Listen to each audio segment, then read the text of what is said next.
রাজনীতিতে শত উস্কানি, শত ষড়যন্ত্র, শত ভক্তকে আমরা মোকাবেলা করে চলেছি।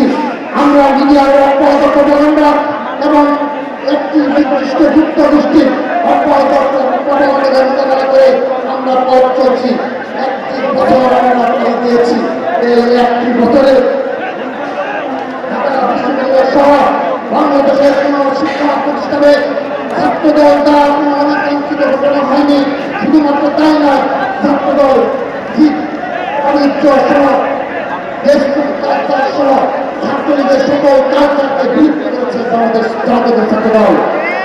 প্রিয় উপস্থিতি, জুলাই আগস্টের গণঅভ্যুত্থানের বিরোধ আজকে নষ্ট হয়েছে, তার জন্য কারা দায়ী রয়েছে আমি ছাত্র সমাজের প্রতি সেই দিকটি খেয়াল রাখার অনুরোধ জানাচ্ছি। প্রিয় উপস্থিতি, বাংলাদেশকে নিয়ে এখনো ষড়যন্ত্র শেষ হয়নি। আমার ছাত্র দলের প্রান্তীয় ভাইরা, বাংলাদেশকে নিয়ে আজও ষড়যন্ত্র শেষ হয়নি। এখন একটি নির্দিষ্ট গোষ্ঠী বাংলাদেশের স্বাধীনতার সার্বভৌমত্ব এবং বাংলাদেশের স্থিতিশীলতা নিয়ে ষড়যন্ত্র করে যাচ্ছে। আজকের এই সমাবেশ থেকে আমি তাদেরকে হুঁশিয়ারি উচ্চারণ করে দিচ্ছি, যদি সাহস থাকে ছাত্রদলকে ভেদ করার অনুরোধ জানাচ্ছি। সেই যদি বুকে সাহস থেকে থাকে ষড়যন্ত্র সামনে এসে করার জন্য আহ্বান জানাচ্ছি।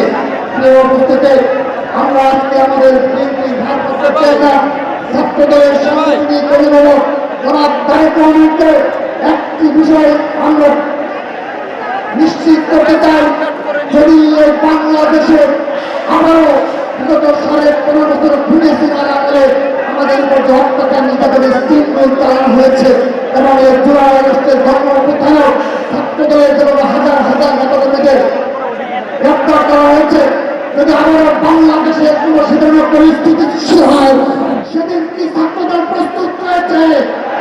সেই ষড়যন্ত্র মোকাবেলা করার জন্য আমরা প্রস্তুত রয়েছি। আমরা দুই হাত তুলে আমাদের ভারপ্রাপ্ত চেয়ারম্যান জনাব তারেক রহমানকে দেখছি, ছাত্রদল সম্পূর্ণরূপে প্রস্তুত রয়েছে।